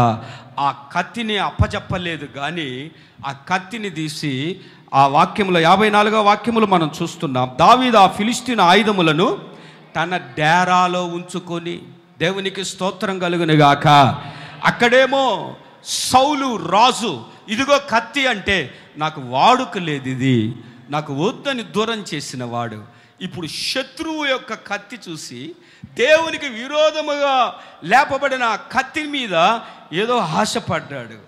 ఇంకొక చోట మీరు చూస్తారు, ప్రియమైన వారలరా, ఈ కత్తికి సమమొకటి మరొకటి లేదు అని పొగిడిన సందర్భాలు కూడా మనకు కనపరచబడుతూ ఉన్నాయి. దేవునికి స్తోత్రం కలుగునుగాక. హల్లెలూయా. ఆయన దాచుకున్నాడు. ఈ సందర్భం ఏమైపోయిందంటే, దావీదుకి ఒకసారి ఒక ఆలోచన వచ్చింది. నన్ను సౌలు తరుముతూ ఉన్నాడు కదా, ఈ దేశంలో ఎక్కడున్న అడవిలోకి పారిపోయినా తరుముతున్నాడు, కొండల్లో గుహలోకి పారిపోయినా తొలిపేస్తున్నాడు నన్ను. ఒక థాట్ వచ్చింది ఆయనకి, నేను ఇశ్రాయేల్ దేశంలో గాక ఫిలిష్తీన్లోకి వెళ్ళిపోయాను అనుకో, అప్పుడు సౌలు నా దగ్గరికి రాడు కదా, ఆ దేశానికి రాలేడు కదా, ఇశ్రాయేలు దాటి నేను ఫిలిష్తీన్ దేశానికి వెళ్ళిపోతే ఇంకా నా జోలికి రాడు కదా అన్న ఒక నిస్సహాయత వచ్చి ఆ దేశానికి వెళ్ళేటప్పుడు ఆ బార్డర్లో ఒక మాట అడిగాడు, ఒరే ఫిలిష్తీన్ల మధ్యలోనికి వెళ్తున్నాను, నీ దగ్గర ఏమైనా ఆయుధం ఉందా అని ఒక కాపరిని, హల్లెలూయా, ఒక యాజకుడిని అర్జించినట్టుగా మనం చూస్తూ ఉన్నాం. ప్రియమైన వారలారా, అప్పుడున్న భక్తి ఏమైంది మనం చూడగలిగితే, దేవుడు నాకు తోడుగా ఉన్నాడు, ప్రమాదంలోంచి నన్ను తప్పిస్తాడు, నా దేవుడు జీవము కలిగిన దేవుడు అని చెప్పాడు. కానీ ఇట సౌలుకి భయపడుతున్నాడు. భయపడి ఏం చేశాడండి, కాపాడుకోవడానికి కత్తి అడుగుతున్నాడు. వారు అన్నారు, ఏదో కత్తి ఎందుకు, ఆ గొలియాతు కత్తే ఉందంటే ఆ కత్తె, దానికి సమమైంది మరొకటి లేదు అని శత్రువుని గణపరుస్తున్నట్టుగా మనము చూస్తూ ఉన్నాం. భయపడిన వ్యక్తి, పోనీ ఆ కత్తి తీసుకున్నవాడు ఏమైనా బాగుపడ్డా? ఆ దేశానికి వెళ్ళాడు, అష్షూరు రాజుకి మరింత భయపడ్డాడట. తప్పించుకోవడానికి శత్రువుల మధ్యలోనికి వెళ్ళినా అక్కడ మరింత భయము. ప్రియమైన వారు, దీనికి గల కారణం ఏంటంటే, శత్రువుకు సంబంధించినది తన దగ్గర ఉంది. అంతకుముందు దేవుని మీద ఆధారపడిన వాడు ఇప్పుడు తన బలం మీద ఆధారపడుతూ ఉన్నాడు. దేవునికి స్తోత్రం, హల్లెలూయా. తను ఆ విషయాన్ని గ్రహించుకునే లోపలే జైలు పాలైపోయాడు. ఎక్కడికి వెళ్ళినా దావీదుకి విజయము విజయము జయోత్సాహము వినపడుతూనే ఉంది. ఎవరు ఏమి చేయలేని పరిస్థితి. ఆహారానికి భోజనానికి పిలిచి ఈట విసిరిన దేవుడు తప్పించాడు, పలుమార్లు దేవుడు కాపాడాడు. కానీ ప్రియమైన వారలరా, ఇప్పుడు చెరసాలలో వేయబడడానికి గల కారణం ఏంటంటే, ప్రియమైన వారలరా, దేవునిని ఆశ్రయించక, దేవుని సన్నిధిని ఆనుకొనక తన ప్రయత్నాలు తాను చేసుకునే సందర్భాలు వాక్యం మనల్ని హెచ్చరిస్తూ ఉంది. హల్లెలూయా. భక్తులు కదా, భక్తులు కూడా పొరపాటు చేస్తారా? భక్తులు కూడా కాలు జారుతారా? భక్తులు కూడా తప్పిదాలు చేస్తారా? నా ప్రియమైన వాళ్ళ ఈ సందర్భాలు ఇలా చూసుకుంటూ వెళితే ప్రతి భక్తుని జీవితంలో ఏదో ఒక త్రుట్టుబాటు కనపరచబడుతూ ఉంది. కానీ దేవుని బిడ్డలు అని పిలువబడిన వారు త్వరగా వాటిని గుర్తుపడతారు, ఆ మార్గాలలో నుంచి విడుదల పొందుతారు, దేవుని సన్నిధిలో పశ్చాత్తాపపడతారు, దేవుని సన్నిధానములో తమ హృదయాన్ని అప్పజెప్పి, ప్రభువా ఈ మార్గములు నీతి మార్గములలో నీవు నన్ను నడిపించుదువు గాక. దేవునికి స్తోత్రం, హల్లెలూయా, హల్లెలూయా. తినే తిండిలో పవిత్రత లేదు, దోషము కనపరచబడుతుంది. సంపాదనలో దేవుని వాక్యానికి విరోధము కనపడుతూ ఉంది. హృదయపు అంతరంగములలో, కుటుంబాలలో భయానకమైన పరిస్థితులు కనపరచబడుతూనే ఉన్నాయి. స్తోత్రం కలుగునుగాక. హల్లెలూయా, హల్లెలూయా. ప్రియమైన వారరా, దేవుని బిడ్డలని పిలువబడుతున్న వారు ఈ యాకోబు కుమారులకి పశ్చాత్తాపపడడానికి ఎక్కువ సమయం పట్టింది. కానీ దావీదు దానిలో నుంచి వెంటనే, వాక్యంలో చెప్పబడుతుందండి, తన ముఖమును పైకెత్తి ఉమ్మి ఊసి తన ఉమ్మి తన ముఖము మీద పడేటట్లుగా తాను పశ్చాత్తాపపడుతూ ఉన్నాడు. ఎంతో ఘనత పొందినవాడు, ఎంతో బలమును కలిగిన వాడు, ఎంతో ధైర్యశాలి, ఎన్నో జయాలు, దేవుని జయాలు కలిగిన వ్యక్తి ఇప్పుడు తన ముఖం మీద, ఎవరైనా ఇతరుల ముఖం మీద ఉయ్యాలంటే రెడీగా ఉంటారు. కానీ హల్లెలూయా, మన పరిస్థితులను బట్టి ముఖం మీద ఉమ్ము వేసుకున్న సందర్భాలు ఉన్నాయా? దావీదుకి దేవుని సన్నిధి కావాలి. దావీదుకి జీవము కలిగిన దేవుని మందిరము కావాలి.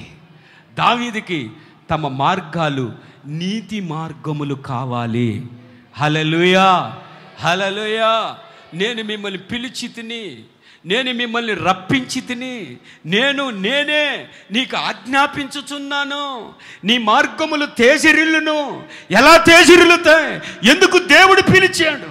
దేవునికి స్తోత్రం. హల్లెలూయా. ఈ దినాన ఈ యొక్క గోరంట్ల ఈ హోసన్న మందిరంలో మనం ఉన్నాం. ప్రియమైన వారలారా, ఈ మందిరము ప్రపంచమంతా తెలిసిన మందిరం. దేవునికి స్తోత్రం. హల్లెలూయా. ప్రపంచమంతా దైవజనులైన యేసన్న గారి ద్వారా కనపరచబడినటువంటి ఒక గొప్ప ప్రార్థనా మందిరం. హల్లెలూయా.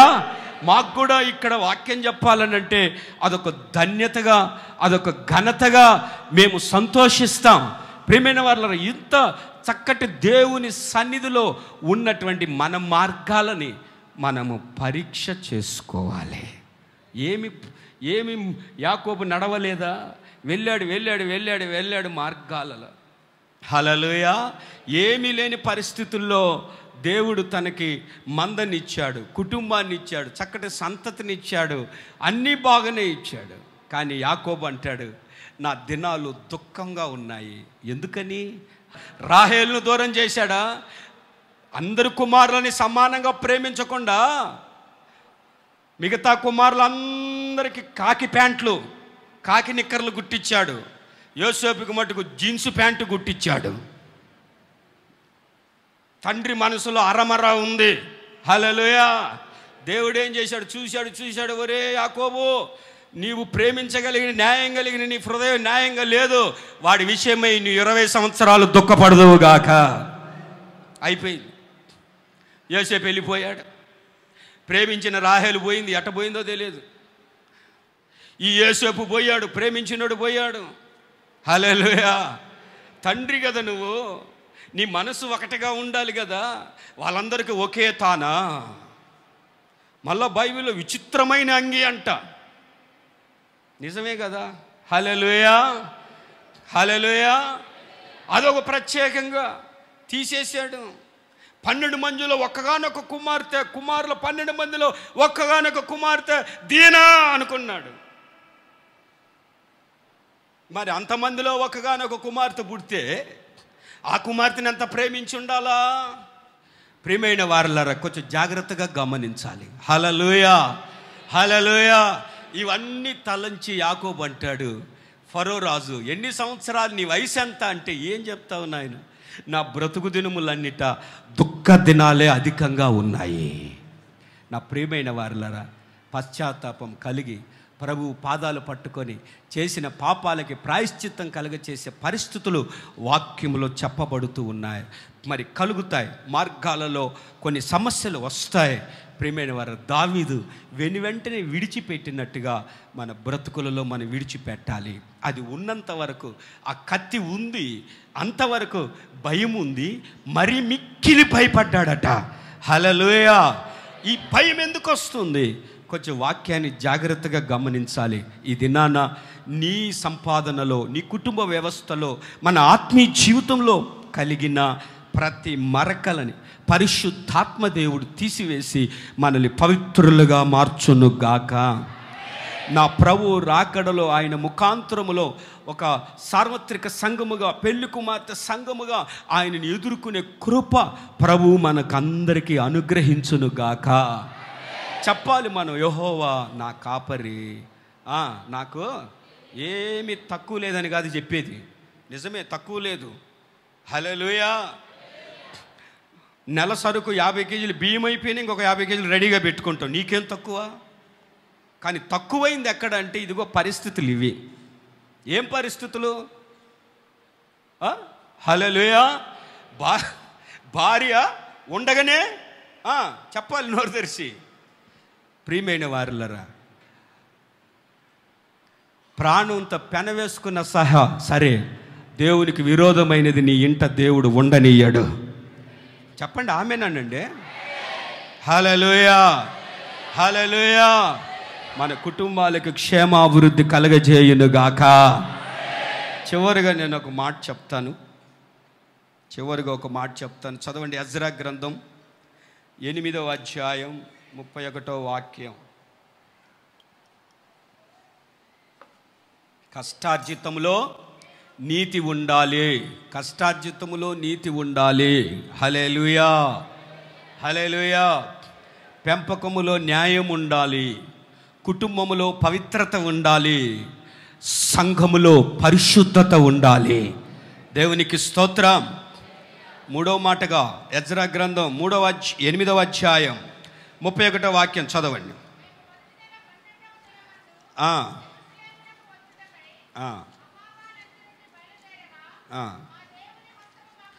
వాక్యాన్ని గమనించాలి మీరు. మా దేవుని హస్తము మాకు తోడుగా నుండి శత్రువుల చేతిలో నుండి, మార్గమందు పొంచి ఉన్న వారి చేతిలో నుండి మమ్మల్ని తప్పించినందున మేము యెరూషలేమునకు వచ్చి 3 దినములు అక్కడ బస చేసితిమి. స్తోత్రం చెప్పాలి గట్టిగా. హల్లెలూయా, హల్లెలూయా.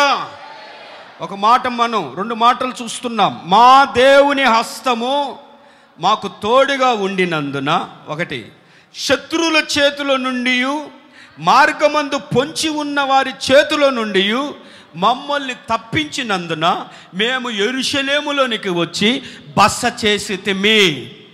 యెరూషలేము దేవుని మందిరం, యెరూషలేము దేవుని సన్నిధి.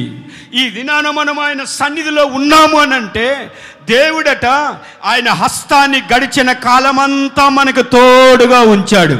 చప్పట్లు కొట్టి దేవునికి స్తోత్రం చెప్పాలి.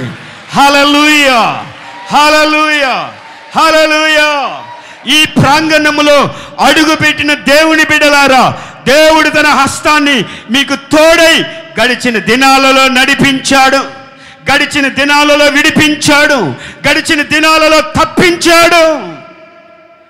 పొంచి ఉన్న ప్రమాదం, శత్రువుల ప్రమాదం గడిచిన దినాలు మనకు ఎదురయ్యాయి. హల్లెలూయా చెప్పాలి. హల్లెలూయా. దేవుడు మనల్ని ఆయన సన్నిధిలోనికి తీసుకొచ్చాడు. ఎన్నో ప్రమాదాలు, భయంకరమైన ప్రమాదాలు. తిరుపతి ప్రాంతంలో నేను సేవ చేస్తుంటే మదనపల్లి దగ్గర ఒక ప్రాంతానికి ఒక తల్లి తీసుకెళ్ళింది. అయ్యా, ఆ కొండ మీద ఒక 200 మంది ఉంటారు, వాళ్ళు ప్రభువు నెరగలేదయ్యా, వాళ్ళకి సువార్త చెప్పాలని వారింది. ఆమె భారాన్ని బట్టి ఒక 2 గంటలు నడిచి కొండెక్కితే కాలిబాటన అక్కడ ఉన్నారు వాళ్ళు. చూస్తే వాళ్ళు అక్కడ చేరి నాటుసారా కాసుకుంటూ ఉన్నారు. యేసు ప్రభు తెలుసా అని వాళ్ళని అడిగాను. మాకు యేసు ప్రభు తెలియదు, మాకు ఎన్టీ రామారావు తెలుసు అన్నారు వాళ్ళు.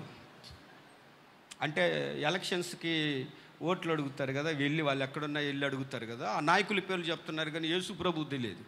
నేను తలకు గోక్కున్నా, వీళ్ళకి సువార్త ఎట్ట చెప్పాలి ఇప్పుడు నాకు అర్థం కాదు. ఈ అమ్మ ఏమో భారం కలిగి నన్ను తీసుకెళ్ళింది, ఎక్కించింది పైకి. ఏదో 4 మాటలు చెప్పాను, వాళ్ళకి తలకెక్కాయో లేదో కూడా నాకు తెలియదు. సరే రిటర్న్ వచ్చేదానికి కుదరదు, అక్కడ పడుకున్నా. తెల్లవారుజామున 3 గంటలకి లేచి 1.5 గంట నడిస్తే ఫస్ట్ బస్సు దొరుకుతుంది.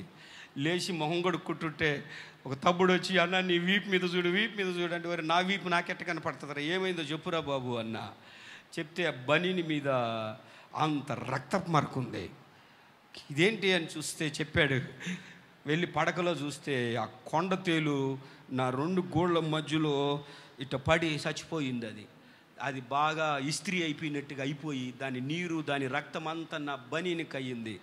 నేను అన్నాను, ఊరి ఇస్త్రీ అయిపోయినట్టుగా ఉంది, దీని సావు నాకెందుకు వచ్చి పడింది అని నేను సంతోషపడి వస్తుంటే ఒక అతను అన్నాడు, అయ్యా ఇది కొండతేలయ్యా, ఇది కుడితే 1/2 గంట బతకడయ్యా మనిషి అన్నాడు. కిందకి నడవడానికే 1.5 గంట పడుతుంది, మరి 1/2 గంట పరిస్థితి ఏంటి అని నేను ఆలోచిస్తూ వస్తూ ఉంటే, ప్రియమైన వారులరా, ఒక స్వరం వినపడుతుంది నాకు. తెల్లవారుజామున దేవునికి స్తోత్రం చెప్పుకుంటా వస్తుంటే, తల్లి తన బిడ్డని మరిచినా నేను నిన్ను మరువను అని. దేవునికి స్తోత్రం. హల్లెలూయా.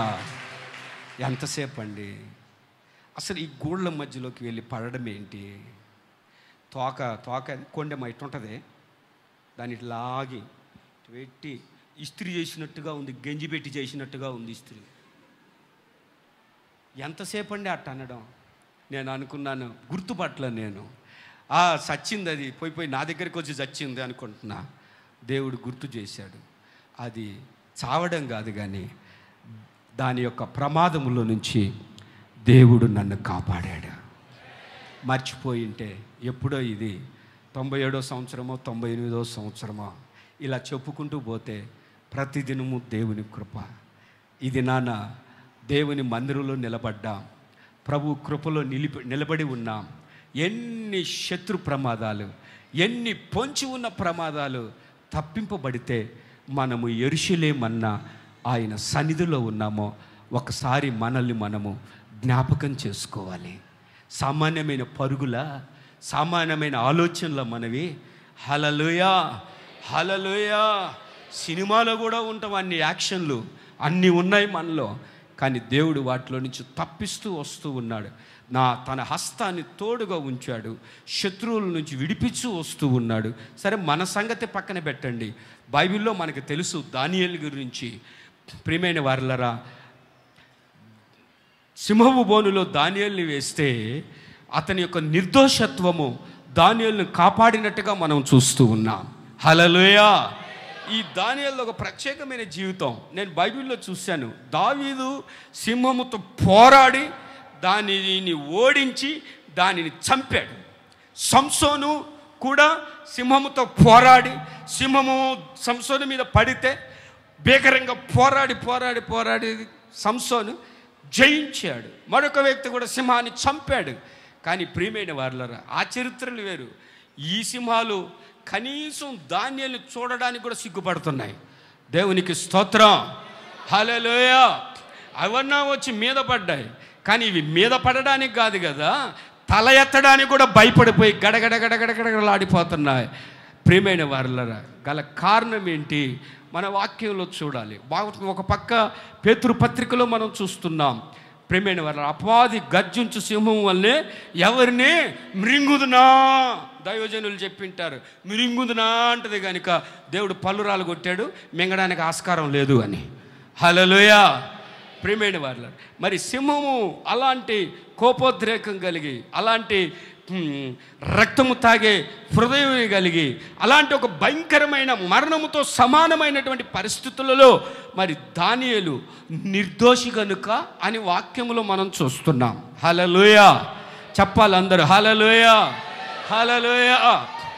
అంత ఘోరమైన పరిస్థితుల్లో దానియేలు ఎదుట ఆ మరణమే సిగ్గుపడిపోయినట్టుగా, తల ఎత్తలేనట్టుగా, శోధన వచ్చేది కాదు కదా, రాకుండానే వాకిటిలోనే కుప్పకూలిపోయినట్టుగా నిర్దోషత్వంలో దేవుని కాపుదల మనము చూస్తూ ఉన్నాము. హల్లెలూయా, హల్లెలూయా. మరి ఈ నిర్దోషత్వముల్లో దేవుడు కాపాడుతూ వస్తూ ఉన్నాడు. ఇదే చరిత్ర నేను మరలా రివర్స్లో ధ్యానం చేశాను. సింహము నోట ఎవరైనా చనిపోయారా? సింహానికి ఎవరైనా బలైపోయారా? దేవుడు తెలియచేశాడు. ఒక ప్రవక్తనే సింహము చంపిందంట. చూడండి, అది రాజుల మొదటి గ్రంథం 13వ అధ్యాయం 24వ వాక్యం. మీరు 23 కూడా చూస్తే, అంతట వారు అన్నపానములు పుచ్చుకొనిన తర్వాత అచ్చట ప్రవక్త తాను వెనకకు తోడుకొని వచ్చి ఆ ప్రవక్తకు గాడిద మీద గంత కట్టించెను.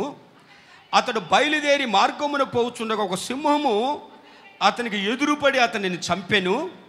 అతని కళేబరము మార్గమందు పడి ఉండగా గాడిద దాని దగ్గర నిలిచి ఉండెను. సింహమును శవము దగ్గర నిలిచి ఉండెను. కొంచెం తలల పైకెత్తి వినాలి. దేవునికి స్తోత్రం చెప్దాం. హల్లెలూయా, హల్లెలూయా, హల్లెలూయా. మామూలుగా సింహము చంపడం అని అంటే ఆహారం కొరకుగా వేటాడి చంపుతుంది. ప్రవక్త మీద పడి ప్రవక్తని చంపింది. గాడిద జోడికి గాడిద సింహం అక్కడే ఉన్నాయి, శవం ఎదుటే ఉన్నాయి. పోనీ చంపిన సింహము ఏమైనా ఆహారంగా తినిందా అని అంటే చంపేసింది, కానీ అక్కడే నిలిచిపోయినట్టుగా మనం చూస్తున్నాం. అంటే ప్రియమైన వారలారా, గాడిదకి ఆపద కలగలేదు. ఆఫ్టర్ ఆల్ గాడిదకి ఆపద కలగలేదు. అది కళ్ళు తెరిచి చూస్తే ఆ యజమానిని మార్గాలలో, తిన్నని మార్గాలలో వెళ్తుందో వెళ్ళదో అని దాని నమ్మక కళ్ళకి గంతలు కట్టినా ఆ గాడిద బలహీన చరిత్ర అక్కడ కనపడుతుంది. కళ్ళకి గంతలు కట్టాలి, అప్పుడు కానీ ఇది తిన్నగా వెళ్ళదు అని. మరి గాడిదనే హాని కలగజేయలేదు, ప్రవక్త హాని కలగజేసింది. ఎందుకని? హల్లెలూయా చెప్పాలి, హల్లెలూయా. మరి దానియేలు విషయంకి వస్తే, దానియేలు నిర్దోషి కనుక అతనికి ఏ హాని కలగలేదు అని వాక్యంలో మనం చూస్తున్నాం. ఈ ప్రవక్త హాని, ఈ ప్రవక్త ఏమి చెడ్డవాడేం కాదు. రాజు దగ్గరికి వెళ్ళి మీరు నామకార్థమైన భక్తి చేస్తున్నారు, పైకేమో బలులు అర్పిస్తున్నారు, కానీ అంతరంగంలో విగ్రహాలకు పూజ చేస్తున్నారని చెప్పిన మీదట ఆ రాజు ఈ ప్రవక్త మీదకి చెయ్యి చాపితే ఆ చెయ్యి అంతా ఎండిపోయి, మళ్ళా ఆ రాజు ప్రవక్త దగ్గరికి వచ్చి మొరపెట్టినప్పుడు ప్రవక్త ప్రార్థన చేస్తే చెయ్యి బాగుపడిపోయింది. రాజు అంటాడు, నా అంతఃపురానికి వచ్చి మాతో పాటి భోజనం చేసి నేను ఇచ్చిన బహుమానాన్ని తీసుకుని వెళ్ళు అని ప్రవక్త చెప్తే, ప్రవక్త ప్రార్థన చేసుకుంటే ప్రభు చెప్పాడు, నువ్వు వెళ్ళొద్దు. దేవునికి స్తోత్రం. నేను వెళ్ళమన్న మార్గంలోనికి నువ్వు వెళ్ళిపో, నువ్వు ఆ రాజు దగ్గరికి వెళ్ళొద్దు. రాజు అంటాడు, రాజభోజనము పూజిద్దురా, రాజు బహుమానం తీసుకో. కాదు రాజా, దేవుడు నన్ను అంగీకరించట్లేదు, నీ బహుమానాలు వద్దు. ఏ మాత్రం ధనాపేక్షకి కానీ ఈ లోక భోగాలకి కానీ అలవాటు పడిన ప్రవక్త కాదు ఈయన. మహారోషం కలిగిన వాడే, దేవుని వాక్యము ఎరిగిన వాడే, దేవుడు మాట్లాడుతూ ఉన్నవాడే. వెళుతూ ఉన్నాడు. హల్లెలూయా. ఈ చరిత్ర అక్కడున్న ఒక అబద్ధ ముసలి ప్రవక్తకు తెలిసింది. తిన్నగా వెళుతున్న యవనస్తుడు వాక్యానుసారంగా వెళుతున్న వానిని చెడగొట్టడానికి ముసలోడు బయలుదేరి ఏం చెప్పాడో తెలుసా? చదవండి, మీరు వాక్యం చూస్తే మంచిది. 13వ అధ్యాయంలో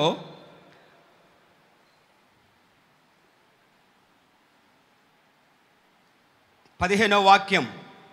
అప్పుడు అతడు నా ఇంటికి వచ్చి భోజనము చేయమనగా, నేను నీతో కూడా మరలి రాజాలను నీ ఇంట ప్రవేశింపను, మరి నీతో కలిసి ఈ స్థలమందు అన్నపానములు పుచ్చుకొనను.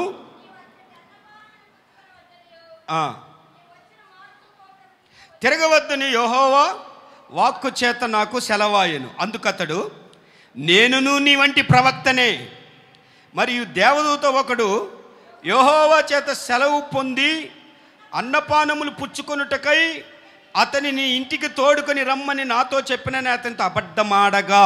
తలలు పైకెత్తాలి. హల్లెలూయా. దేవుని వాక్యము చేత దర్శింపబడి మారు మనసు పొంది బాప్తిజం పొంది చక్కటి సహవాసములో దేవుడు ఉపదేశములో నడిపింపబడుతూ ఉన్నాం.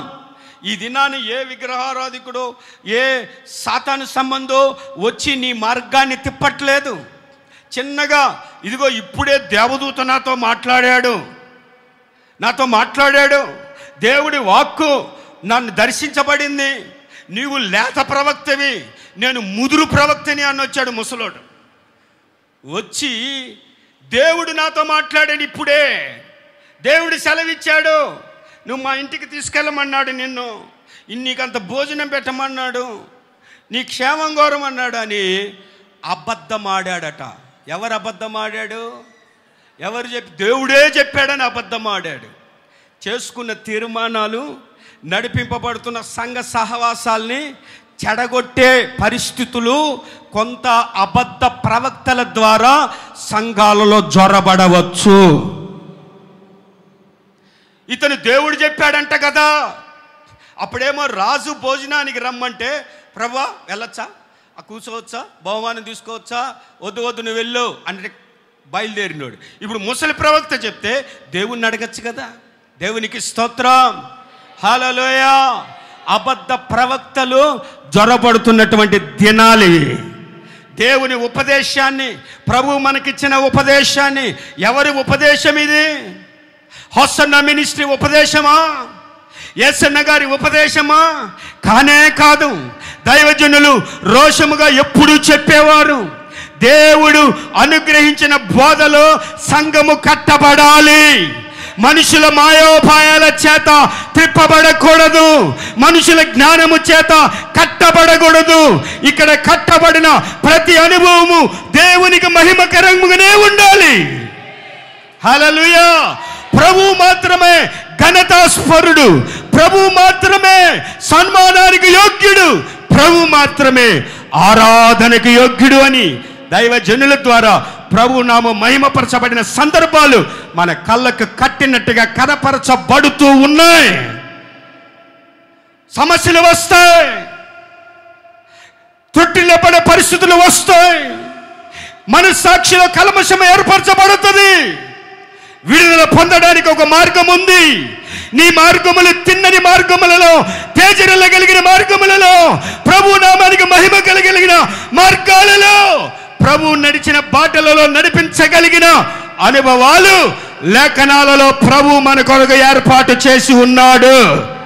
హల్లెలూయా, హల్లెలూయా, హల్లెలూయా. సంఘాలలో భయంకరమైన పరిస్థితులు, ఒకడు పౌలు వాడను, ఒకడు అపోలో వాడను. నా ప్రియమైన వారలారా, వాక్యము తేటగా చెప్పబడుతుంది, మనము దేవుని సంబంధులమై ఉన్నాము. ఇది దేవుని తోట అయి ఉంది. హల్లెలూయా, హల్లెలూయా. వాక్యం అంటది, దేవుడు తన స్వరక్తం ఇచ్చి సంపాదించిన ఆయన సంఘం. నేను అరిసి ఒక గంట సేపు ప్రసంగం చేయవచ్చు. హల్లెలూయా. ఒక అతను వచ్చి, అబ్బో దేవుని కొరకు నేను ఎంత శ్రమ పడ్డాను, ఎంత చెమట వార్చాను, ఎంత కానుకలు ఇచ్చాను, దశం భాగం ఖచ్చితంగా 1, 2, 10, 15, 20 సంవత్సరాల నుంచి ఇస్తున్నాను. దేవుడు మాట్లాడాడంట, ఏం చేస్తున్నావు? ప్రభు దశం భాగం ఇస్తున్నా, నీ కొరకు శ్రమ పడ్డానయ్యా. ప్రభు అన్నాడంట, నువ్వు దశం భాగం ఇస్తున్నావు, నీ కొరకు నా శరీరంలో ఒక్క రక్తపు బొట్టు కూడా నేను మిగిల్చుకోలేదు. నీ కొరకు ఆఖరి రక్తపు బొట్టు వరకు కూడా నేను కార్చి ఉన్నాను. దేనిని బట్టి మనం అతిశయిస్తాం? దేవునికి స్తోత్రం కలుగునుగాక. హల్లెలూయా. నీవు చేసే పరిచర్య, నువ్వు ఇచ్చే కానుక, దేవుని కొరకు చేసే సమస్తము మనం చేసేది కొంచెమే.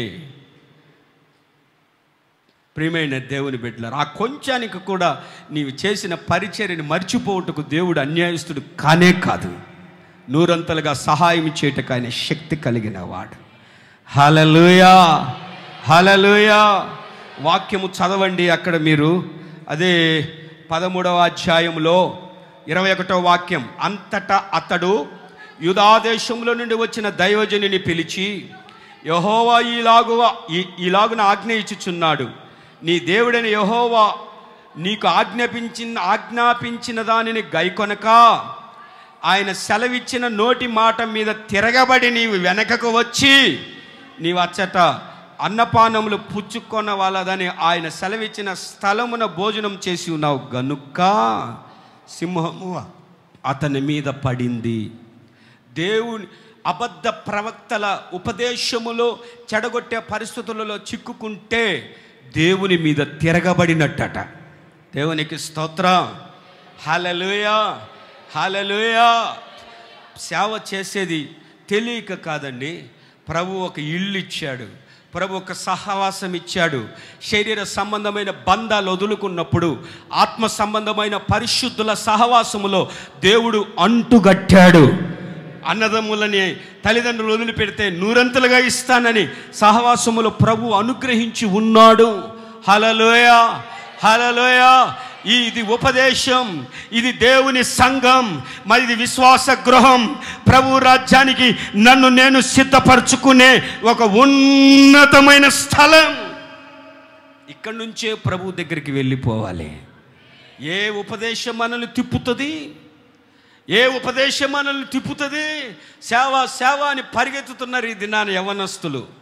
తిరిగి అదే స్పీడ్లో తిరిగి వెళ్ళిపోతున్నారు. నా ప్రియమైన వారులరా, దేవుని కనికరం చేసుకున్న తీర్మానాలు ఈ దినాన సంఘాలు ఎన్నో ఉన్నాయి. చెప్పలేను నేను. అనేక రకాల పరిస్థితులు. హల్లెలూయా. ఈ ఉపదేశం మీద బురద జల్లే వాళ్ళు కూడా లేకపోలేదు. సహవాసం మీద వ్యతిరేకంగా చెప్పగలిగే వాళ్ళు లేకపోలేదు.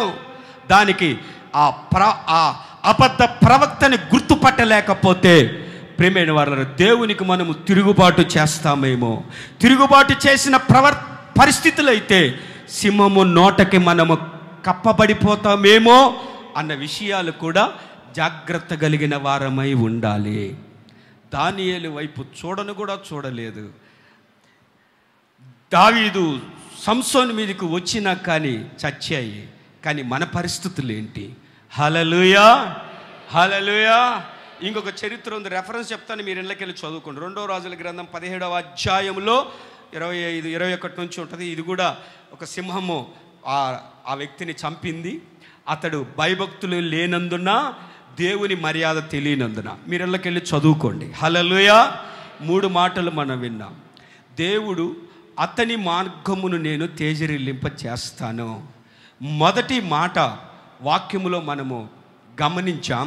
హల్లెలూయా చెప్పాలి అందరూ. హల్లెలూయా. దేవుని వాక్యపు నడిపింపులో, వాక్యం అనే వెలుగులో నడిచే మార్గము. అబ్రహాం ఆ మార్గములో వెళ్ళాడు గనుక తన దుఃఖపడ్డ దేవుని చేతులకు అప్పచెప్పాడు. నా చేతుల్లో ఉండడం కన్నా నా బిడ్డలు నీ చేతుల్లోనే ఉండడము శ్రేష్టము. వాక్యము తెలియని హాగరు దుఃఖపడింది, కన్నీరు పెట్టుకునింది. వాక్యము చేత ఆదరింపబడిన మీదట దేవుడు ఎంత గొప్పవాడండి. హాగరు నీకేమొచ్చింది? ఎందుకు ఏడుస్తావు? బిడ్డలా చచ్చిపోయే పరిస్థితుల్లో పిచ్చిదన్న. వాడు పెరగాలి, వాడికి మీసాలు రావాలి, వాడికి నువ్వు పెళ్లి చేయాలి, పిల్ల పాపలతో నానమ్మా అంటే వాళ్ళని ఎత్తుకోవాలి. ఇంత చరిత్ర ఉంది హాగరు. హల్లెలూయా, హల్లెలూయా. ఎందుకు ఏడుస్తున్నావు? నీకేమొచ్చింది? వాని మీద నేను గొప్ప జనముగా ముందే అబ్రహాముతో వాగ్దానం చేశాడు. వాగ్దానం మీకును మీ పిల్లలకి ప్రభు తోడై నడిపించును గాక. హల్లెలూయా. దేశాలు దాటి విదేశాల్లో ఉండవచ్చు. నా ప్రియమైన వారలరా, నీ కుటుంబాల్లో నిలవలేని పరిస్థితులు తప్పుదోవ పట్టి ఉండవచ్చు. నా ప్రభు గాలం వేస్తాడు, లేకపోతే వల వేస్తాడు. తప్పిపోయిన కుమారుని తీసుకొచ్చినట్టుగా తీసుకొస్తాడు. ఆయా ప్రాంతాల్లో సుఖక్షేమాల చేత మీ కుటుంబాన్ని ప్రభు నడిపించును గాక. 2వ మాట నీతి మార్గము. నీతి మార్గములలో ఆయన నన్ను నడిపించుచున్నాడు. ఆయన నాకు కాపరి. పశ్చాత్తాపముతో కూడి అపవిత్రత అంటుకొనకుండా దేవుని భయము చేత నడిపింపబడగలిగే మార్గము నీతి మార్గము. 3వ మాట శత్రువుల భయములో నుండి, అపాయములో నుండి తప్పింపబడగలిగిన మార్గము. దేవుడు తోడై ఉండి, తన హస్తము తోడుగా ఉండి తప్పిస్తూ వచ్చాడు. తప్పింపబడ్డారు. హల్లెలూయా. తప్పింపబడ్డారు భక్తులు. కానీ ఒక ప్రవక్త, రోషం కలిగిన ఒక ప్రవక్త శవమైపోతూ ఉన్నాడు. గల కారణం ప్రియమైన వారు, అబద్ధ బోధలు విని ఇది నాన్న ఏది సత్యమో, ఏది మార్గమో. హల్లెలూయా. దైవజనులు దేవుని వాక్యానుసారంగా పరిశుద్ధాత్మ దేవుని సహాయాన్ని బట్టి చెప్పబడుతున్న మాటలు ఆరాధనకి మాత్రమే కాదు, ఆ నోట్బుక్లో మాత్రమే కాదు, ఆ బైబిల్లో లైన్లు మాత్రమే కాదు, మన హృదయం అనే మెత్తని పలకల మీద రాసుకొని ప్రభు యందు భయభక్తులు కలిగి ఆయన మార్గాలలో నడిపింపబడినప్పుడు ఏ అపాయము మనకి సమీపించదు. దేవునికి స్తోత్రం. హల్లెలూయా. ఈ వాగ్దానం కూడా మనకు తెలుసు. ఏ అపాయము నీ గుడారము సమీపించి. ఎక్కడుందండి ఈ వాక్యం? 91వ కీర్తన అండి. 91వ కీర్తన. నిజమే. ఎన్ని వాగ్దానాలు. కార్లకి అదే, మోటార్ సైకిల్కి అదే, వంట రూమ్లో కూడా అదే. నిజమే కదా. మరి గ్యాస్ డామ్ అంటే మొహం పేలిపోద్ది. అక్కడ కూడా అదే 10వ వాక్యంలో ఉన్న మాట.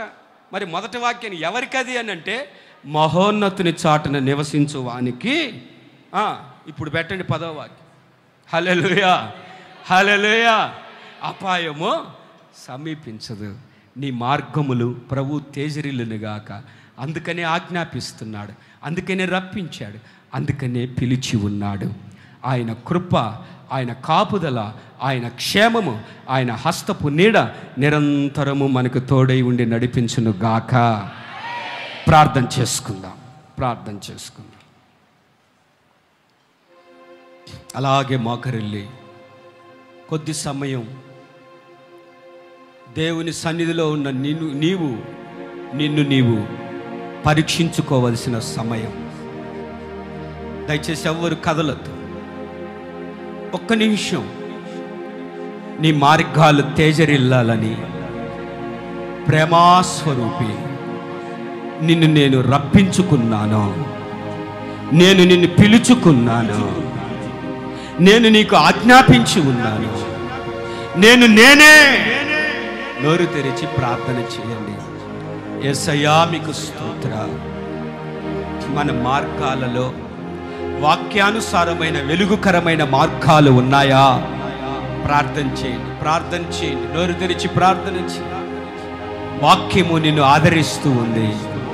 వాక్యము అలసటలో నిన్ను తృప్తిపరుస్తూ ఉంది. వాక్యము నీకును నీ కుటుంబానికి నీ ఆస్తులకి క్షేమాన్ని కలగజేస్తూ ఉంది. ఎందుకు దుఃఖపడుతూ ఉన్నావు? ఎందుకు కలవరపడుతూ ఉన్నావు? మరణ భయముల చేత భయాందోళన చెందుతూ ఉన్నావు. నేను నిన్ను పిలుచుకున్నాను. నీ ప్రాణము తెప్పరిల్లేటట్లుగా జీవపు ఊటని నీ కొరకు నేను ఏర్పాటు చేస్తూ ఉన్నాను.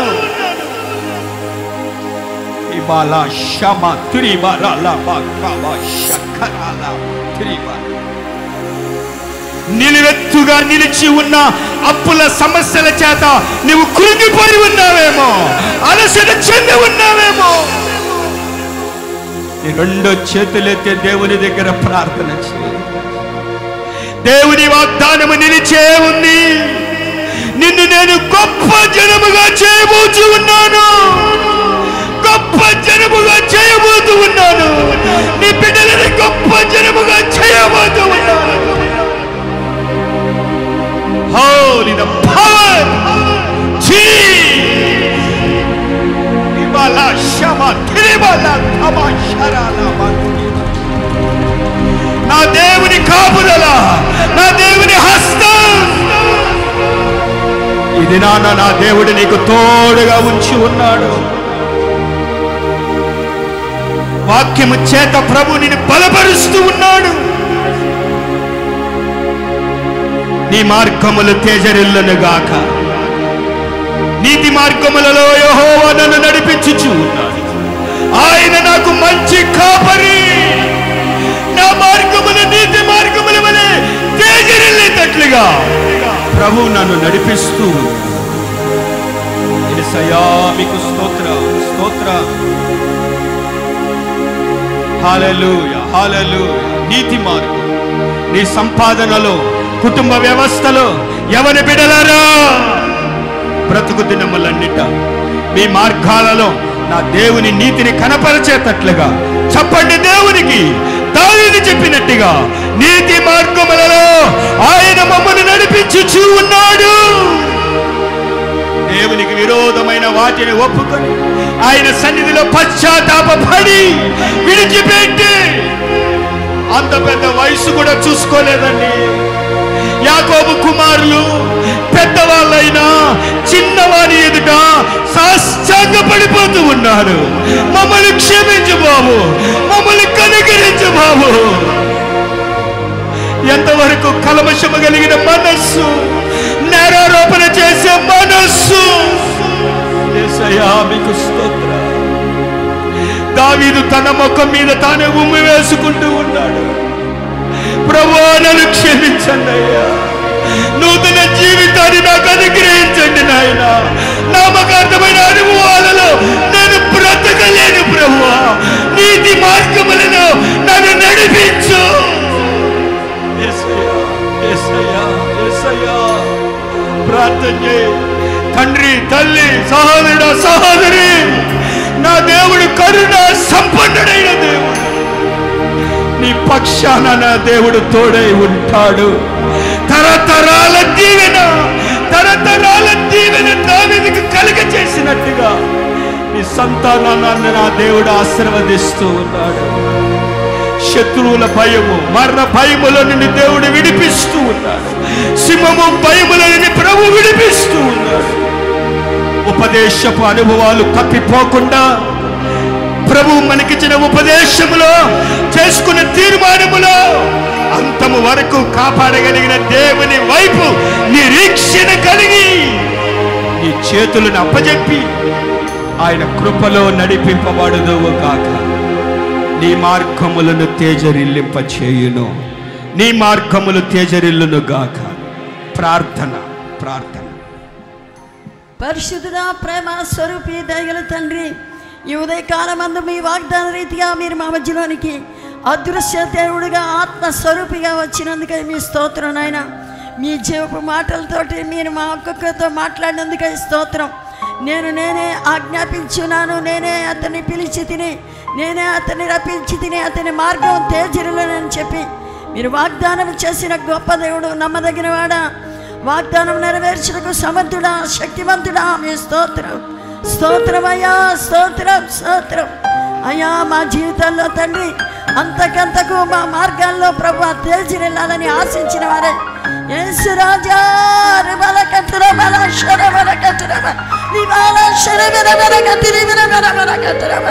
యేసు రాజా, స్తోత్రం స్తోత్రం స్తోత్రం అయ్యా. కృప చూపండి తండ్రి, కృప చూపండి. నీతి మార్గాల్లో నడిపించబట్టుకు సహాయం చేయండి యేసయ్యా. మీ సన్నిధిలో ప్రభు మీరు మమ్మల్ని ఉన్నతమైన పిలుపుతో పిలిచినటువంటి ఆ పిలుపును వ్యర్థం చేసుకోనక, పిలుపును పోగొట్టుకొనక తండ్రి ప్రభా అయ్యా, నీతి మార్గాల్లో నడిపించబట్టకు యేసు రాజా, నీతిమంతుడైన మీరు తండ్రి మా చేయి పెట్టుకుని మీరు మమ్మల్ని పిలిచి బలపరుస్తున్నందుకు స్తోత్రం స్తోత్రం. ఈ ఉదయకాలమందు మీ సన్నిధికి చేరి వచ్చిన ఒక్కొక్కరిని ప్రభా నీతి మార్గాలు బోధించి మీరు నడిపించండి నాయన. అలాగే ప్రభా అయ్యా, అంతకంతకు మార్గాల్లో తేజరిల్లుతూ శత్రువుల చేతిలో నుండి అయ్యా పొంచు అపాయాల నుండి తప్పించబట్టకు మీ కరుణాహస్తము తోడుగా ఉంచి ప్రభా మీ ప్రజల్ని, నన్ను మమ్మల్ని ప్రభా మీ బాహువును చాపమని వేడుకుంటున్నాను. మీరే ప్రభా మీ బలమైన హస్తం తోడుగా ఉంచి ప్రభా అంతవరకు కాపాటకు శక్తివంతుడా, మీ స్తోత్రం స్తోత్రం. మీ మాటలు విన్నప్పుడు మీ మాటలు పెడచెవిని పెట్టక, నిర్లక్ష్యం చేయక, అశ్రద్ధ చేయక, మీ వాక్యానికి లోబడి భయపడి మీ యొక్క సన్నిధిలో నడుచుకుంటకు కృప అనుగ్రహించండి, సహాయం చేయండి తండ్రి. మీ స్తోత్రం స్తోత్రం స్తోత్రం. వాక్యం చెప్పిన మీ దాసుని బట్టి మీ స్తోత్రాలు చెల్లిస్తున్నా. ఇంకను ప్రభా మీ మహిమ కొరకు బలముగా వాడుకోండి, ఆరోగ్యంతో నింపండి, దీవించమని వేడుకుంటున్నాం. మమ్మల్ని అందరినీ మీ బలమైన హస్తాలో సమర్పించుకొనిచున్నాం తండ్రి. కాచి కాపాడి పరిశుద్ధపరిచి అంతవరకు ప్రభా మా యొక్క మీరు అనుగ్రహించిన గొప్ప రక్షణ భయంతో వణకతో కొనసాగించుకొనచ్చు. విశ్వాస జీవితంలో ప్రభా ఎదురయ్యే పోరాటాన్ని, సింహాల్ని అయ్యా అణగదొరక్కగలిగేటట్లుగా, గర్జించే సింహం వలె ఎవరి మిరుగుదరాన్ని తిరుగులాడుచుండగా సాతాను యొక్క తంత్రాన్ని, కుక్తులు గుర్తెరిగి జీవించటకు సహాయం చేయండి అయ్యా. మీ బలమైన హస్తంలో ఆ ప్రాణాత్మ శరీరాన్ని సమర్పించుకున్నాం. దానియేలు యొక్క నిర్దోషత్వాన్ని బట్టి సింహాలు దానియేలుని ఏమీ చేయలేకపోయినాయని మీ లేఖనాల్లో సెలవిచ్చిన రీతిగా కృపను అనుగ్రహించిన తండ్రి, మమ్మల్ని నిర్దోషులుగాను, నిష్కపటులుగాను, నిందారహితులుగాను, పరిశుద్ధులుగాను మీ సన్నిధిలో నిలబెట్టకు. మీరు శక్తిమంతులు కనుక మీరు ఆజ్ఞాపించిన ఆజ్ఞల్లో మీ ఉపదేశాన్ని, మీ కట్టడలను గైకొనచ్చు అంతవరకు నమ్మకంగా జీవించడానికి సహాయం చేయమని వేడుకుంటున్నాం. మమ్మల్ని తగ్గించుకుని మీ చేతిలో సమర్పించుకొనిచున్నాం. మీరే కాచి కాపాడి పరిశుద్ధపరిచి ఏ విధం చేతనైనా మీరు మాలో ప్రారంభించిన మీ ఉన్నతమైన పని సంపూర్తిగా నెరవేర్చి మీ నిత్య రాజ్యం కొరకు రాకడ కొరకు సిద్ధపరచమని మా ప్రభు అయిన యేసుక్రీస్తు పరిశుద్ధ నామములో ప్రార్థించి వేడుకొనుచున్నాము తండ్రి, ఆమేన్ ఆమేన్. ప్రభువైన యేసుక్రీస్తు కృప, తండ్రి అయిన దేవుని ప్రేమ, పరిశుద్ధాత్మ దేవుని అన్యోన్య సహవాసము సన్నిధి ఇది మొదలుకొని దేవుని కృపా సన్నిధి మీ మార్గములలో తోడయుండి నడిపించును గాక. ఆమేన్. హల్లెలూయా హల్లెలూయా.